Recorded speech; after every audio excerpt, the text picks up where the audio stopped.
पहिले सँडल धुतर बा माई आपल्याला एकदम नीट नेटकर राहायला आवडत। सँडल धुतलीन घेतला कोण निघाल मग मी कोण खात फुल उन्हाचा फायदा घुरायलो मी बोलता बोलता आलो कारंजातल्या दिवसानंतर आलो मी। आज गणेश दाचं लग्न होतं मला दुसरं पण काम होतं। हा गणेश दा इकडे पहा म्हटलं हास म्हटलं थोडसा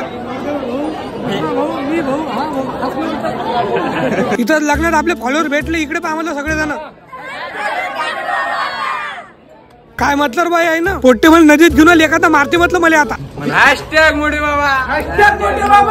पण असं काही विषय नाही सर्वजण आपल्या भाऊचा चला म्हटलं तर भत्ता मारा आलोर बा जेवण करा कारण की मला की ताकद ना भूक मी तर काही आवडत नाही। पहिले गाडीत पेट्रोल लावून घेतलं मग गेलो एटीएम मध्ये पैसे काढाले मा बाबाला म्हटलं बाबा इकडे नोटा कडकनाथ म्हटलं आपल्या अकोल्यातल्या ढिल्ल्या नोटा आहेत म्हटलं इकडल्या माय बाबा म्हणे ती नोटा जाऊ दे म्हणे तिकडे नाही तर आपण ढिल्लो म्हणे इकडे आपण एनर्जी घेऊ म्हणे स्प्राईट पिऊ म्हणे चला म्हटलं हॉटेलच्या बाहेर आलो तर आपले दहा भेटले। आता आलो मी महाराष्ट्र हार्डवेअर वर दाले म्हटलं आपल्या लो आणि स्वीट पाहिजे म्हटलं चांगल्या भात लावून दे दहा म्हणे काही विषय म्हणे एकदम रिजनेबल भात लावून देतो। तिथंच आपल्या आणखी फॉलोअर भेटले दहाचं तिथे वेल्डिंगचं दुकान आणि गॅरेज मार्ट घेतलं निघाल मग घरी।